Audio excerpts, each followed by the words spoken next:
Thank you, Jenny.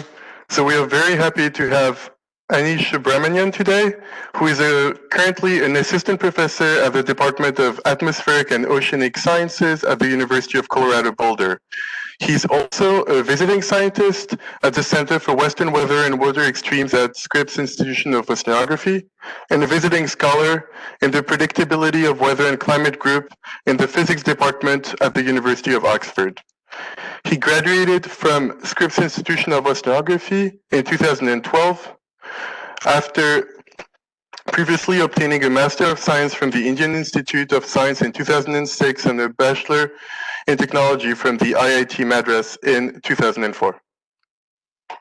His research interests are varied, but mostly focused on weather and climate prediction, data assimilation, and geophysical fluid dynamics.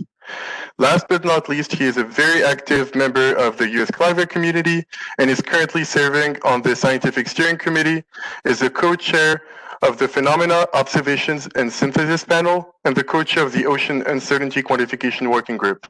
And with that, I'll hand it over to Aneesh. Thank you for coming today. Thanks very much, Tom, for the kind introduction.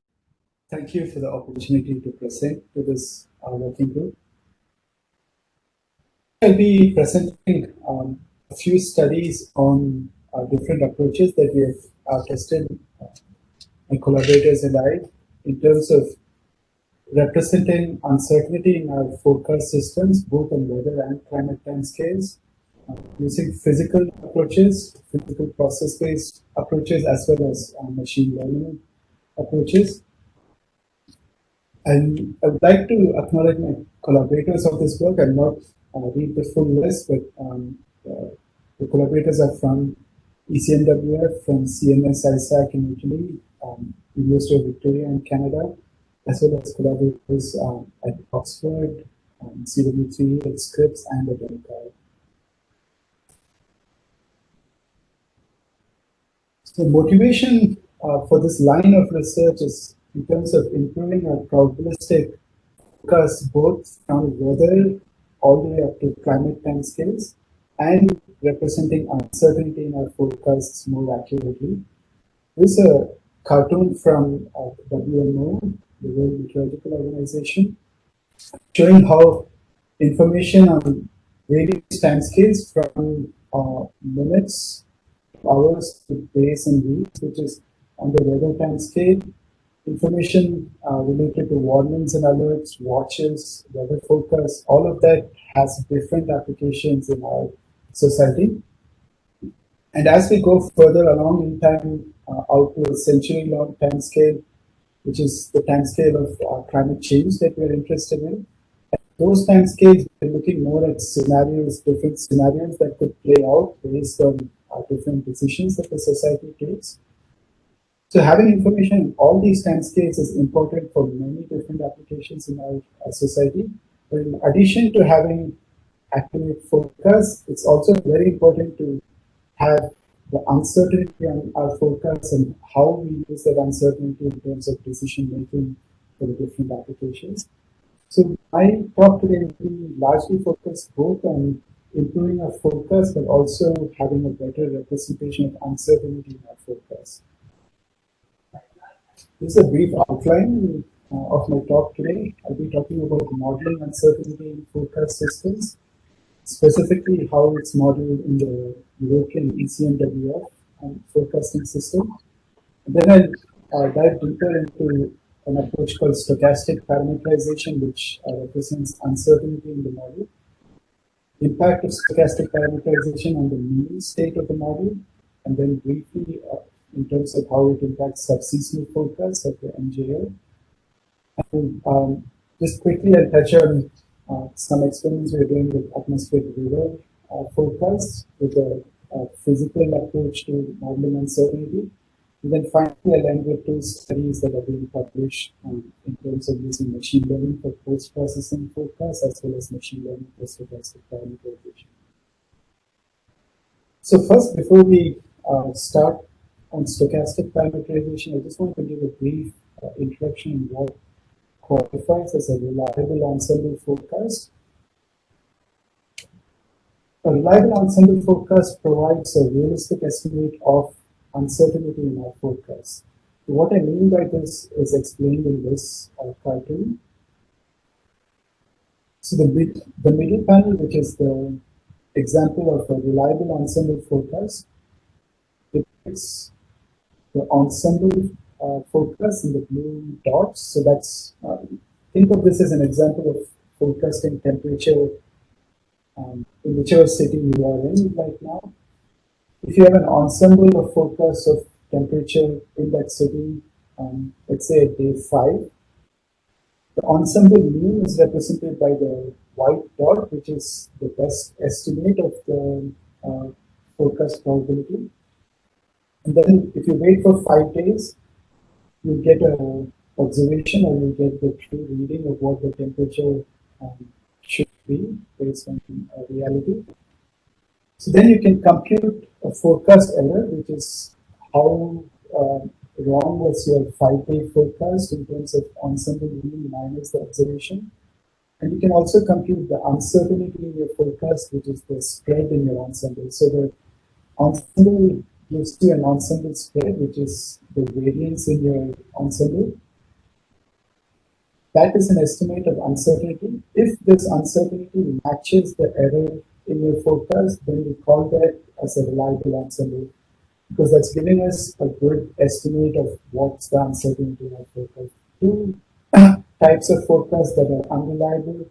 One is the underdispersive ensemble, where all the ensemble members are close to one another, so the standard deviation of the spread is too little compared to the error being large. So that is not a good probabilistic forecast, because it underrepresents the uncertainty. Another type of unreliable forecast is the overdispersive ensemble, where your error is small, but your ensemble spread is too large. So the forecast uncertainty is too large, so you don't know how much to trust your ensemble mean.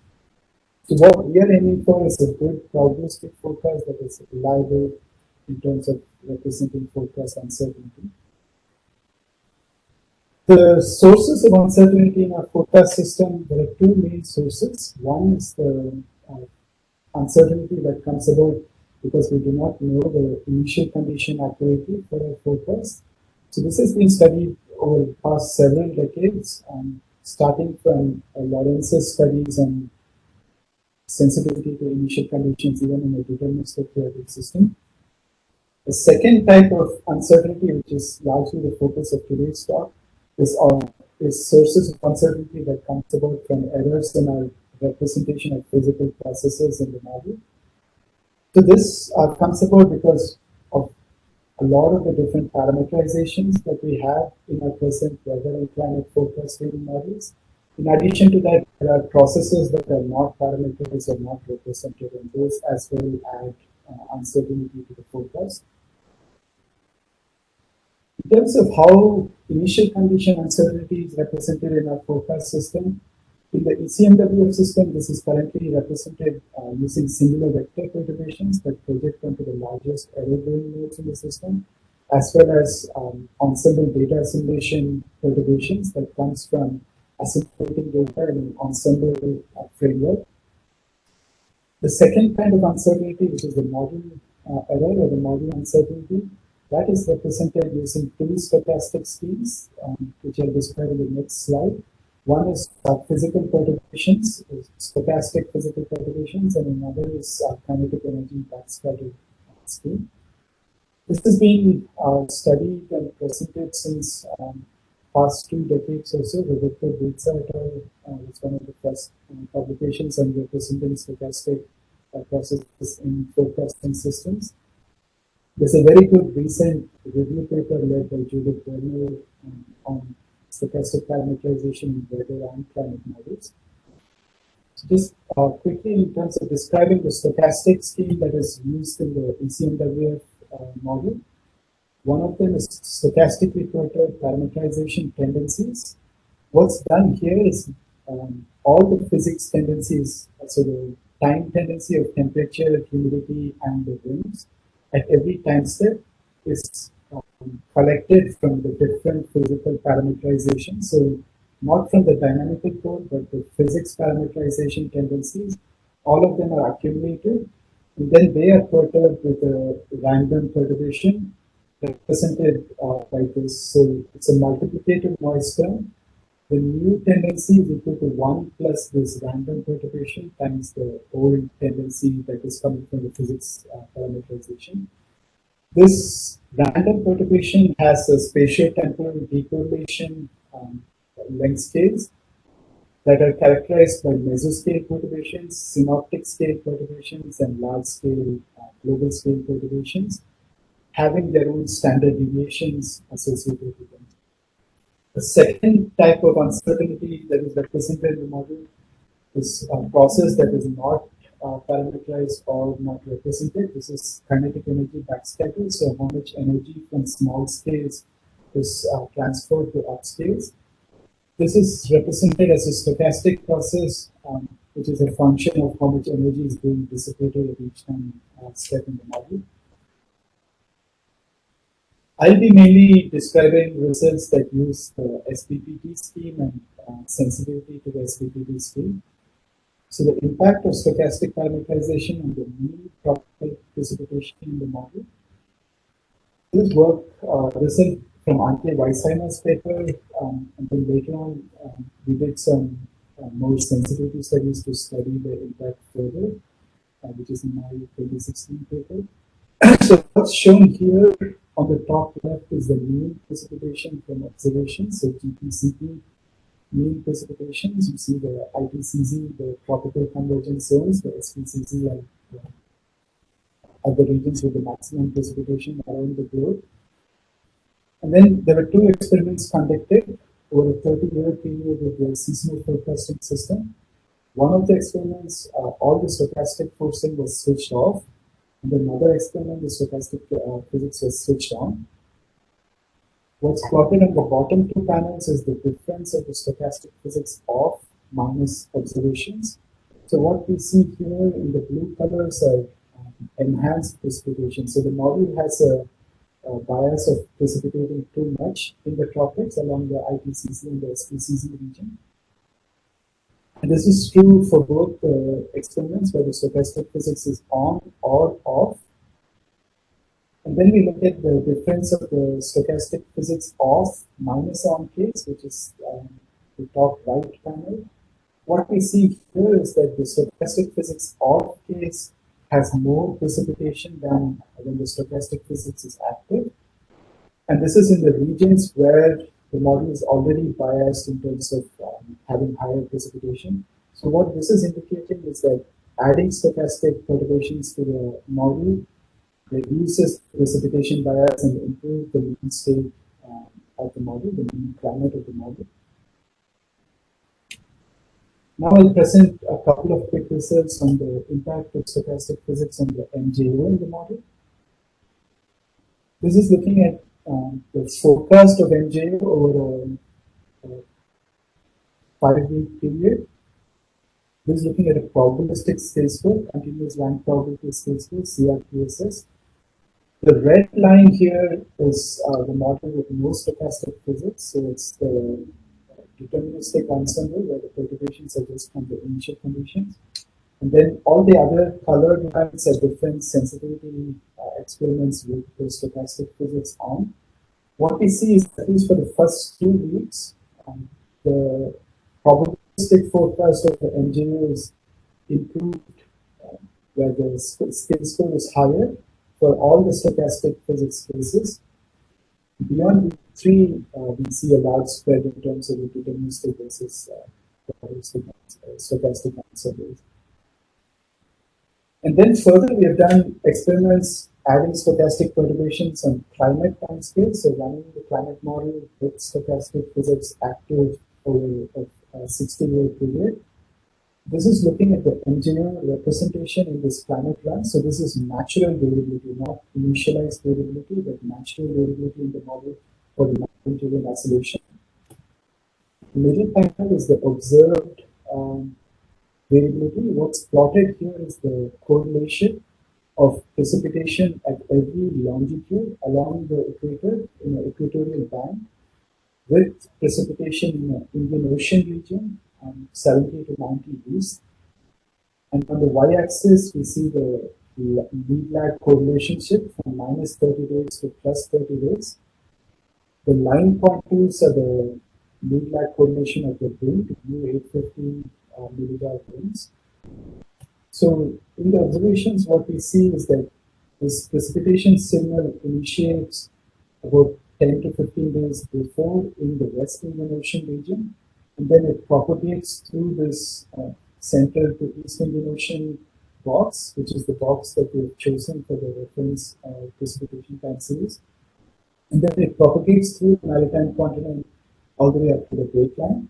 And this precipitation propagation signal is straddled by a positive and negative wind correlation, which indicates convergence into the region of convection. We ran two experiments with the ECMWF, with the European climate model, as well as the NCAR climate model. With the European climate model, in the control experiment with no stochastic physics, what we see is that the Madden-Julian oscillation has some significant propagation in the Indian Ocean, but it dies out past the maritime continent. With stochastic physics active, this is the propagation is a bit more enhanced. We see some propagation through the maritime continent over this 20-year period. The correlation is still not as strong as the correlation in the observation. In the CESM model, CESM1, this is the previous generation CESM, we do not see much propagation in the Madden-Julian oscillation. With the stochastic physics active, we see some more propagation, but it's still weaker than both the ECMWF, the European model, as well as observations. So then one quick result on atmospheric rivers, and then I'll talk about the machine learning work we've done. The impact of stochastic physics on forecasting atmospheric rivers. So this one I don't have a lot of time to go into the details, but we used the approach of using ensemble superparameterization, where cloud models were embedded within every grid cell of the global model. And then we perturb the cloud model and let this perturbation evolve the model uncertainty. So that's essentially trying to get at how the convection will evolve just through small perturbations in initial conditions of convection, and how this would couple to the large scale circulation of the GCM, which would then generate uncertainty in the ensemble forecast. This work has been published for looking at the NGO back in 2017. So more recently, we've looked at how it impacts atmospheric river forecasts. One of the case studies we looked at was this atmospheric river that impacted northern UK. It was part of an extratropical storm called Desmond, which happened in December 2015. It brought record rains and a record amount of destruction and damage to the northern country, the northern highlands in the United Kingdom. So we looked at a 6-day forecast. So we looked at medium range forecasts of atmospheric rivers with the stochastic physics ensemble, ECMWF ensemble, and the ensemble superparameterization approach. The middle panel is the ERA interim, which is the reanalysis. What's plotted here is the integrated vapor transport, showing this strong vapor transport along this band, which is the atmospheric river that is impacting the northern UK, part of the extratropical cyclone, north of it. The 6-day forecast from the stochastic SPPT ensemble showed an atmospheric river, but of a weaker amplitude and magnitude. With the ensemble superparameterization, we see a higher magnitude of vapor transport into this region with this approach. And yeah, so now I'll describe machine learning approaches. One of the studies is looking at atmospheric river forecasts and how do we improve atmospheric river forecasts, both in a deterministic as well as probabilistic framework. So this work was led by Will Chapman, who's a grad student at Scripps. I had the pleasure of mentoring and collaborating with Will for the past several years. What we did here was to use a convolutional neural network to post-process forecast from the NSEP-GFS system. Just a brief introduction on the CNNs, convolutional neural networks. So this was being developed and used quite a bit in image processing and image classification approaches. So an example here is if you have a convolutional neural network with getting inputs as cats or dogs. Each of these images is split up into pixels, and then you convert, filter all these images to recognize salient features in these images, which are then trained through this neural network to eventually classify them as is it a cat or not. So, just an example of what this does. So you take an input of matrix of numbers, you convolve a filter onto it, and then so you can train this convolutional neural network by a gradient descent algorithm, which computes like what's the error in terms of what the model is outputting. Is it a cat or a dog? You can compute an error function, and then this error function can be minimized, where you can take different methods of minimization, conjugate gradient or steepest descent or other stochastic gradient descents, to minimize this cost function and get the optimal solution of the weights of this neural network, which then tells you if the image that you're inputting is a cat or a dog, the best of its ability, the best possible training that you can do.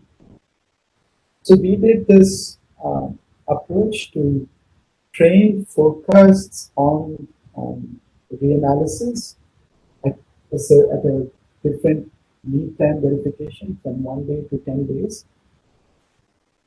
The question we asked is, can we use such a modern deep learning neural network to operate on image data? So we operate on images of integrated vapor transport from the forecast field, and we compare that to reanalysis. And we can check if we can spatially correct the forecast field to get a more accurate atmospheric river field or a more accurate IDP field. We find that yes, we can. Most model output statistics, which is traditionally known as MOS, in forecast post-processing literature, they use point-based feeds, so they take station locations of observations, and then they post-process the forecast to get better statistics of forecast at the locations of observation. Whereas this method that we have used uses images from forecasts, and then we can correct those images to get better IDT fields. Once this, it takes some time to train it, but once we train the neural network, post-processing the forecast itself is really fast and cheap. So just one lesson from this study, what we did was to compute these forecasts over a 15-year period. This is a 96-hour forecast of IDT.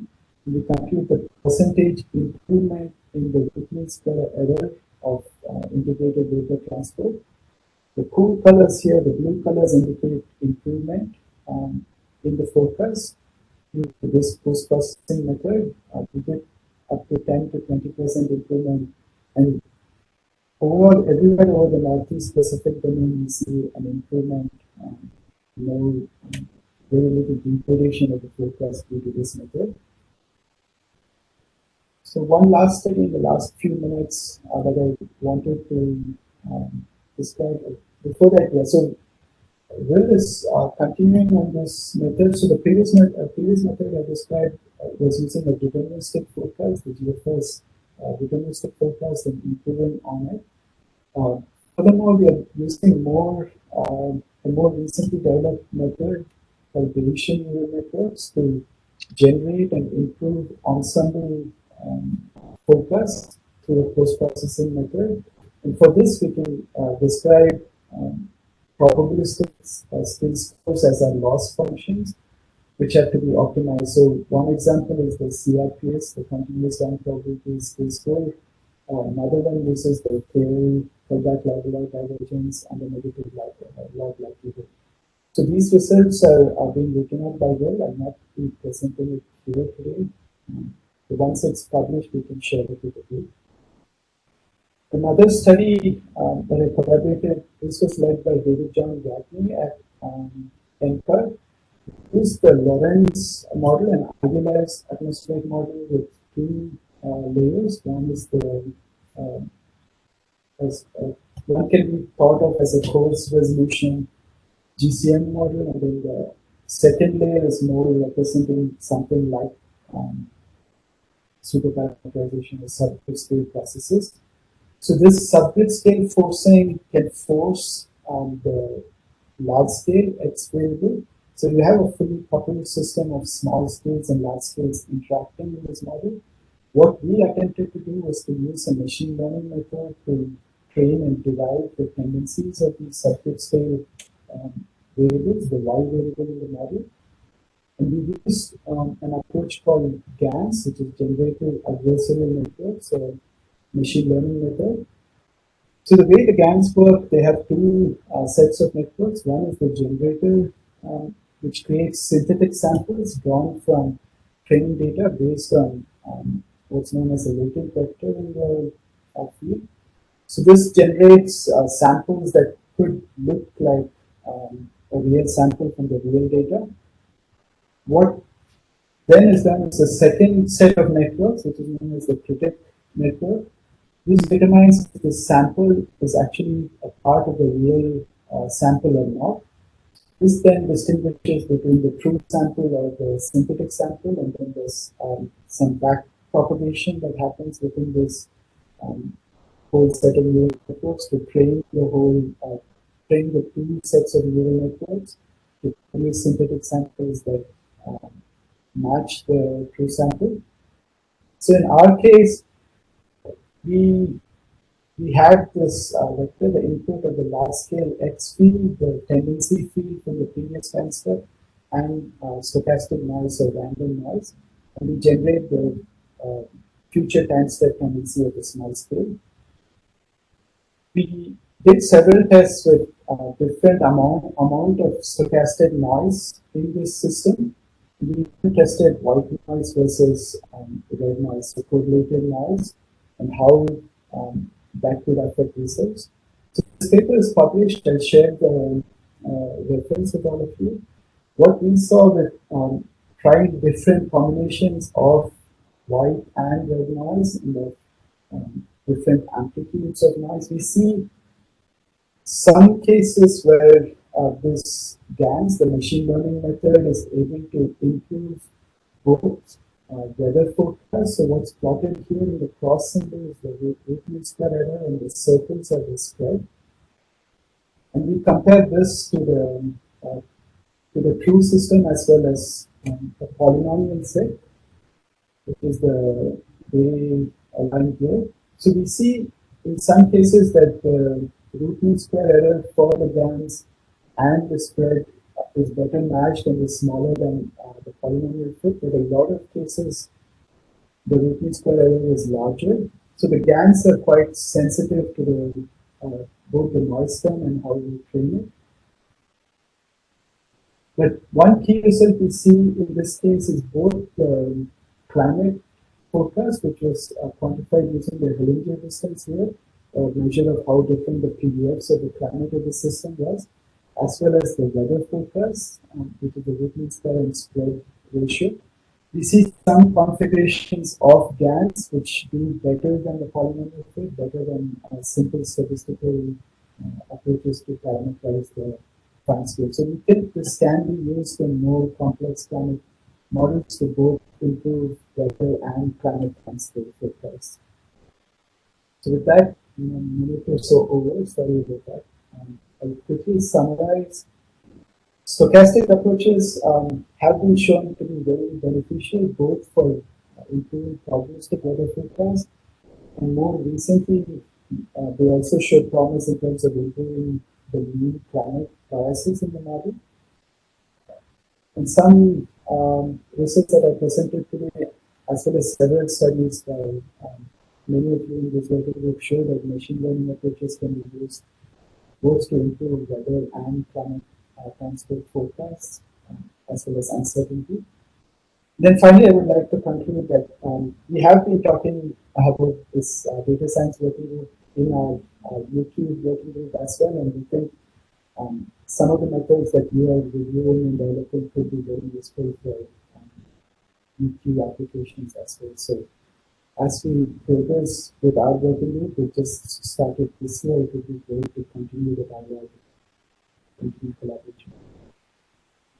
Thank you, and I'll end with this quote from Ed Lorenz. He said, "I believe that ultimate climate models will be stochastic, that is, random numbers will appear somewhere in the time delay." Thanks, Tom. Thank you, Aneesh. Reminder, if you have a question for him, use the raise your hand button, which is next to your name under the participant list. You can also type your question into the chat box.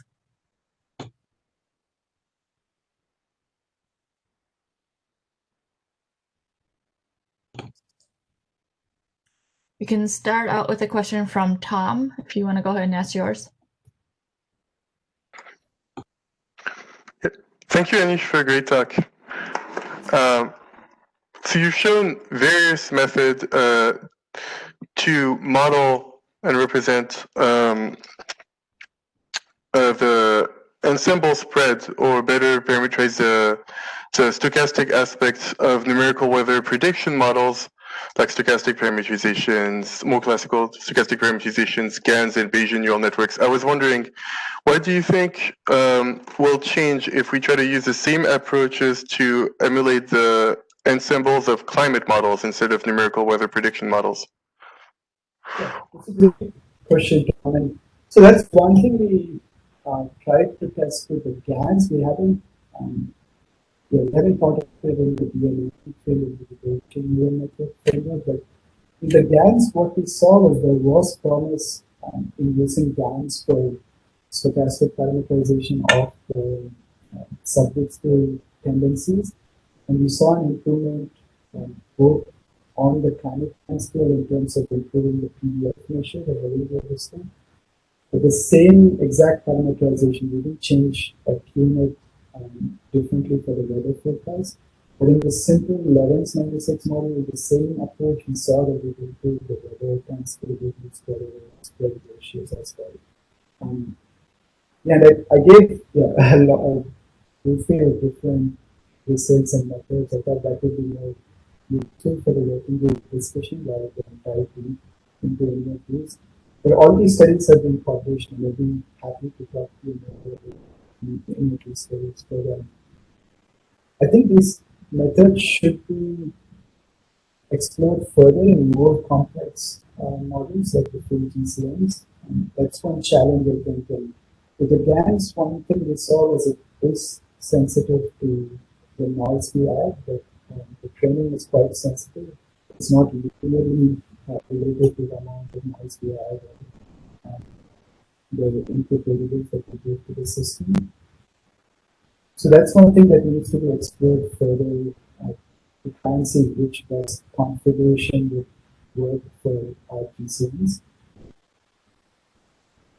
Yeah. Thank you. That answers my question. Any other questions for Aneesh?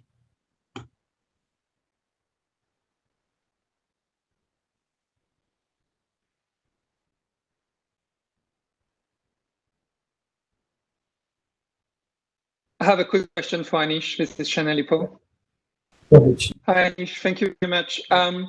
So you talked about the way I understand it, you talked about how the ERA forecast system was dealing with generating uncertainties using those stochastic perturbation methods, right?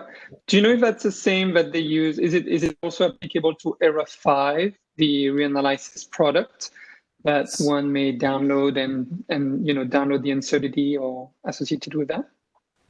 Yeah, it's a great question, Shane. So in ERA 5, from what I understand, they have 10 ensemble members, and so the way the they do the data assimilation. They have like an ensemble data assimilation framework.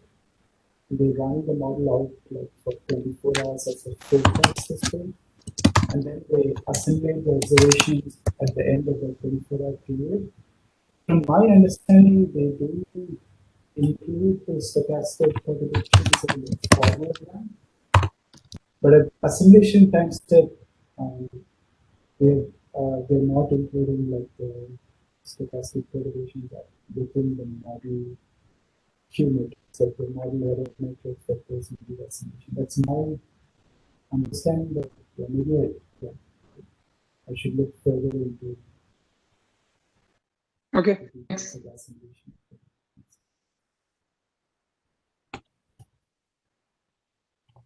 I see a question from Mike Pritchard. Yep, go ahead. Hey, can you hear me okay? Yeah, I can. Cool. Yeah, thanks for the really interesting survey of work, Aneesh. I had a question about, you alluded to some new work with Bayesian neural networks happening at UCSD. You know, I'm totally ignorant about Bayesian neural networks, but I have this sense that there's something called TensorFlow probability that exists that almost none of us use yet, but where you can learn distributions rather than like hardcore just curve fitting.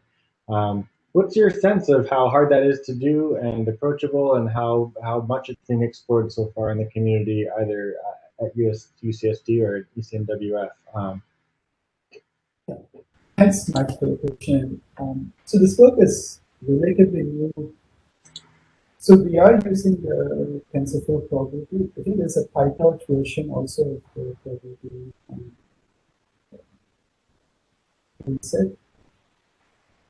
My sense is that at least our field has not explored this much.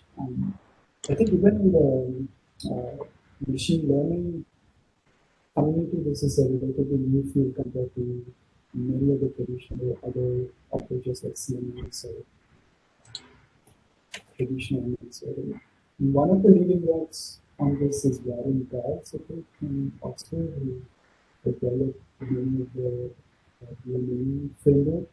We see in an ensemble setup, the research that Will has got so far, we see promise in terms of improving probabilistic prediction. So it generates ensembles from this GFS forecast. And we see that the probabilistic skill scores are better after this post-processing approach that we've done with the BMNs. I don't know if there's a parallel work at ECMWF with a similar approach. I know that Sebastian Lech, and Stefan Rask, they have explored probabilistic post-processing for ensembles in Europe. And Will is talking with Sebastian Lech as well for this study to gain from what they have experienced with their work. It's still relatively new, but it's been promising, at least with the initial results we get. It's a bit sensitive to the skill scores, like the probabilistic skill scores that we take. Like one example, I think, which we have discussed, was using this information theory matrix of the theory divergence. Sometimes that can be problematic. Like it can get into a singularity if the ratio of the probabilities goes to infinity, right? So that's something that we're still playing around with, like in terms of choosing the right probabilistic loss function in this case. I think a lot more research needs to be done in this to have a more sense of how to get out of this consistently. Thanks. We have a few more minutes. We can maybe take one more question. Okay, another question from Mike. Go ahead. Yeah. Hey, sorry, I can't resist. So I just want to follow up on you showed a really interesting finding about the effect of stochasticity in the IFS model, the superparameters IFS model on the Mann-Julian oscillation. I was reading the Jones et al. Paper where they isolated the effect of stochasticity in the superparameterized CAM by coupling to the average of 10 cloud resolving models rather than an individual one. And I was surprised by how little most of the simulated, how insensitive most of the simulated climate was to the stochastic component of SP. But have you thought about that comparison, or what's your take on that study if you've read it, or what's your thinking on the importance of stochasticity in superparameterized simulation? Yeah, a little bit like I talked with Dave Landy and with James as well. And that's, I think, at least fundamentally, their approach is a bit different in terms of what they call stochasticity in their system compared to ours. So in our case, what we are doing is we're perturbing the cloud model and we let the cloud model evolve like the uncertainty in the full ensemble, right? So what we are doing is not to run multiple cloud resolving models within one grid cell of the GCM, but run, so the experiments that I showed you run like 21 ensembles of the GCM itself, and each of the GCM has its own CRM embedded within each grid cell, and we perturb those cloud resolving models to initiate convection differently in different GCMs. And then we let that full GCM run forward with different representation of convection. So in there, what we think is happening is the large scale coupling to the subgrid scale CRM has some effect in terms of growing the error and uncertainty in the convection. Whereas the work that James and Dave Landy and others, they run like this 10 different CRMs within each GCM. So we get like some random perturbation to each CRM, but then the large scale forcing is the same. And then they collapse that 10 different CRMs into one solution of the convection that then feeds back to the GCM. So in this case, I think we are losing, I think that's my opinion, that we're losing some of that large scale to subgrid scale coupling of this stochasticity that can project into the large scale of the grid. But yeah, that's my thinking. I would love to hear what you think. I guess that's very